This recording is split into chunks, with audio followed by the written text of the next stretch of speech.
Bismillahirrahmanirrahim. Assalamualaikum warahmatullahi wabarakatuh. Alhamdulillahirrabbilalamin. Assalatu wassalamu ala asrafil anbiya wal mursalin Sayyidina Muhammad wa ala alihi wa sahbihi ajma'in. Amma ba'du. Alhamdulillah, puji syukur kehadirat Allah, kita bertemu kembali di program terbaru di TV channel Qaf TV yang insyaallah memberikan sajian-sajian berupa sesuatu yang membuat kita semakin dekat kepada Allah, semakin dekat kepada Al-Quranul Karim insyaallah. Dan di program terbaru kita yaitu tentang menceritakan sejarah Nabi, sahabat, tabi'in, tabi'ut tabi'in dan seterusnya yang insyaallah kita akan sajikan kepada kawan-kawan sekalian, sahabat-sahabat Quran sekalian. Dan pasti dari cerita tersebut kita bisa mendapatkan ibrah, hikmah dan mau'izatul hasanah, yaitu pelajaran yang amat baik untuk diri kita yang bisa kita terapkan dalam kehidupan sehari-hari kita insyaallah. Dan di episode 2 ini kita akan mengambil judul Min ayyil biladi anta, yaitu memiliki arti dari mana, dari negara mana kamu berasal. Min ayyil biladi anta. Di dalam cerita ini, lamma akhraja ahlut Taifi Rasulullah sallallahu alaihi wasallam minha ba'da an adauhu. Suatu hari Rasulullah sallallahu alaihi wasallam diusir oleh ahlut Taif, yaitu orang Mekah, orang kafir Quraisy yang mengusir, mengeluarkan Rasulullah sallallahu alaihi wasallam setelah menyiksanya, ba'da an adauhu. Jalasan Nabi sallallahu alaihi wasallam, kemudian Nabi sallallahu alaihi wasallam duduk di mana? Di sebuah taman dan bersandar di sebuah dinding yang ada di taman tersebut. Taman tersebut li Utsbata wa Syaibata banai Rabi'ah. Taman tersebut adalah kebun tersebut adalah miliknya Utsbah wa Syaibah, yaitu anak dari Rabi'ah. Kemudian melihat dari kejauhan bahwa ada sosok pemuda, sesosok orang yang walaupun belum dikenal saat itu, yaitu Rasulullah SAW yang sedang beristirahat di kebun mereka. Maka mereka pun berinisiatif untuk mengutus seorang yang bernama Addas. Addas ini adalah gulam, semacam hamba sahaya yang dimiliki oleh pemilik kebun, yaitu Syaibata wa Utsbah wa Syaibah. Nah, kemudian datanglah Addas kepada Nabi sallallahu alaihi wasallam, dan beliau memberikan sesuatu kepada Nabi, yaitu kitfan min ainabin, yaitu semacam potongan-potongan anggur, beberapa buah anggur. Dan Nabi pun menjulurkan tangan menerima apa yang sudah diberikan, dan yadahu qailan, kemudian Nabi membaca doa bismillah tsumma akan, kemudian Nabi pun makan. Faqala Addas, kemudian Addas berkata, hadza kalamun gharib, ini sebuah perkataan yang asing. Perkataan apa ini? Asing. La ya'rifuhu ahlu hadhil bilad, bahwa perkataan ini tidak pernah kami dengar di negara kami, tidak pernah kami dengar di kota kami, baik dari penduduk-penduduknya yang mengucapkan kata-kata sebagaimana Nabi sallallahu alaihi wasallam mengucapkannya, yaitu apa? Bismillah. Faqala lahu Nabi sallallahu alaihi wasallam, kemudian Nabi kembali bertanya kepada Addas, min ayyil biladi anta, dari mana kamu? Dari negara mana kamu berasal? Kemudian dia menjawab min Ninawa, bahwa saya berasal dari Ninawa. Ninawa itu adalah sebuah daerah yang kurang lebih di sekitar negara Irak sekarang. Min Ninawa. Faqala Nabi sallallahu alaihi wasallam min baladir rajulis salih. Di sana aku mengetahui ada orang soleh yang sangat dikenal oleh penduduknya, yakni Yunus bin Matta, yaitu Yunus alaihissalam bin Matta, yaitu Nabi Yunus alaihissalam. Qala aw ta'rifuhu, kemudian Addas bertanya kepada Rasulullah, apakah kamu mengenalnya? Bahwa berarti sosok ini betul-betul terkenal, masyhur di kota tersebut. Qala Nabi sallallahu alaihi wasallam, "Dzaka akhi." Ya, itu adalah saudaraku, kana nabiyan wa ana nabiyun. Sebagaimana dia adalah nabi nabi alaihissalam, yaitu Nabi Yunus alaihissalam, sebagaimana dia Nabi Yunus merupakan nabi utusan Allah, maka sebagaimana aku wa ana nabiyun, aku juga nabi. Fa aqbala Addas, maka sontak langsung Addas terkejut, takjub, dan akhirnya memutuskan untuk mendekati Nabi lebih dekat.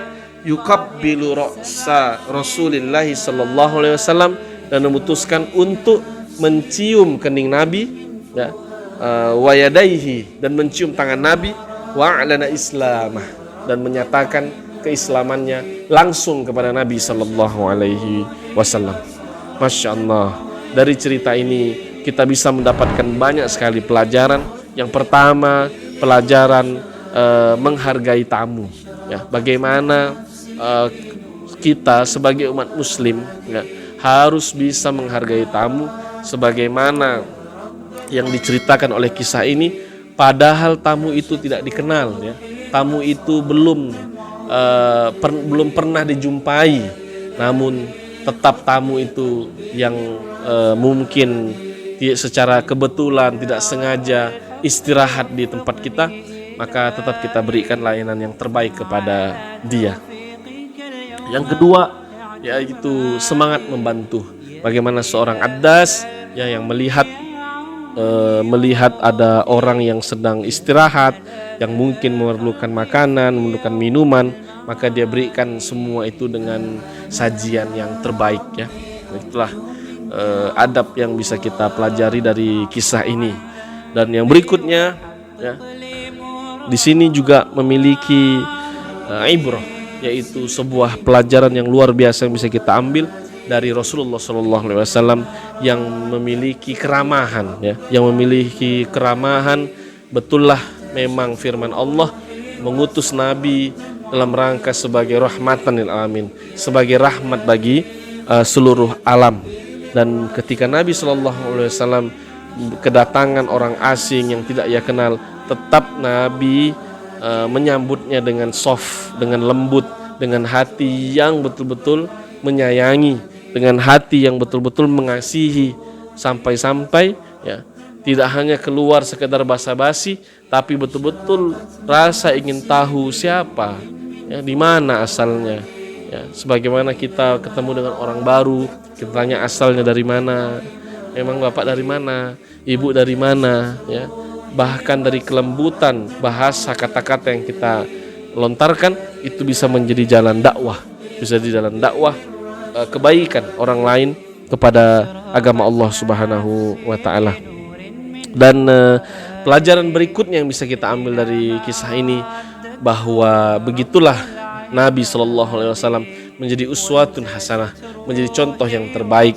Bayangkan, lamma akhraja ahlu Taif, baru saja orang ahlu Taif, yaitu orang Mekah, ya, yang senantiasa mengusir Nabi, mengeluarkan Nabi, ya.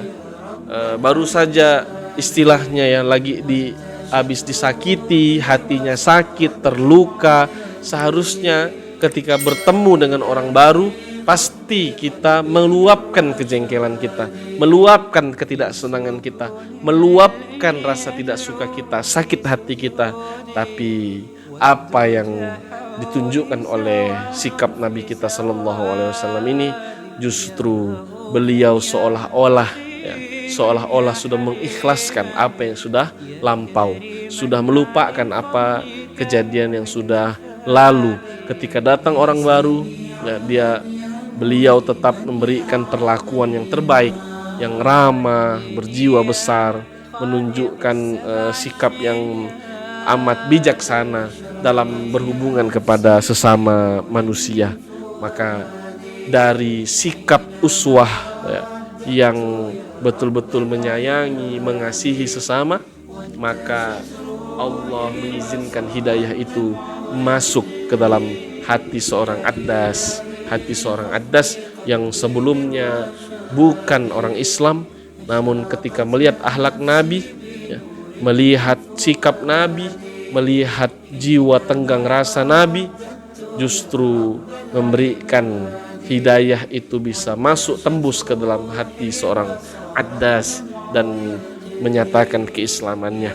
Sebagaimana firman Allah di surah An-Nahl surah ke-16 ayat 125, ud'u ila sabili rabbika bil hikmati wal mau'izatil hasanah. Bagaimana kalau kita ingin mengajak kembali, ya, ingin mengajak orang kembali kepada jalan Allah, maka dengan hikmah, dengan mau'izatil hasanah, dengan pelajaran-pelajaran yang baik, dengan contoh-contoh yang baik, dan rahmatan lil alamin. Dan tahukah kawan-kawan apa itu rahmatan lil alamin? Rahmatan lil alamin adalah jiwa rahmat, jiwa kasih sayang. Nah, ketika hati kita sudah tidak ada lagi rasa benci, disitulah rahmatan lil alamin. Ketika hati kita, ya, sudah tidak ada rasa benci, disitulah rahmatan lil alamin. Berat memang, ya, tidak gampang memang, tidak mudah. Namun ketika kita sudah mencapai level itu, hidup kita akan jauh lebih berkualitas dan betul-betul memberikan manfaat untuk orang-orang di sekitar kita. Karena dakwah yang sebenarnya adalah mengajak orang kembali kepada Allah, adalah untuk melepaskan, ya, kebencian yang ada di dalam hati orang tersebut. Maka kalau kita ingin berdakwah tapi sudah dengan mental kebencian, sudah dengan modal kebencian, ya, dengan muka masam, ya, kening berkerut, dan bawaannya ingin emosi, benci, bagaimana dakwah bisa masuk kepada orang tersebut? Maka kisah Nabi ini betul-betul harus kita contoh untuk memberikan pelayanan yang terbaik, perlakuan yang terbaik, uswah yang terbaik, ya, sehingga kita bisa mendakwahi siapa saja atas izin Allah Subhanahu wa taala, memudahkan hidayah itu masuk ke dalam hatinya, insya Allah. Maka kawan-kawan sahabat Quran yang dirahmati Allah, tidak mudah memang melepaskan kebencian. Sebagaimana Nabi SAW yang baru saja tersakiti oleh Ahlu Taif, tapi ketika berhadapan dengan orang lain, dengan siapa yang beliau temui, tetap dengan jiwa yang lapang, jiwa yang damai, jiwa yang penuh kasih sayang. Tidak mudah memang. Namun sebagaimana firman Allah di surah Al-A'raf surah ke-7 ayat 43, wa naza'na ma fi qulubihim min ghillin. Bagaimana mencabut rasa sakit hati dalam diri kita, kebencian dalam hati kita, itu menggunakan wa naza'na, ya, seperti naza'. Bahasa naza' itu orang yang sedang mengalami sakratul maut. Wan nazi'ati gharqa, mengalami sakratul maut dengan keras. Memang keras mencabut rasa benci dalam diri kita, namun itulah satu-satunya jalan agar hati kita bisa kembali kepada Allah dengan hati yang damai, hati yang bersih. Illa man atallah biqalbin salim. Sampai jumpa di cerita berikutnya. Assalamualaikum warahmatullahi wabarakatuh.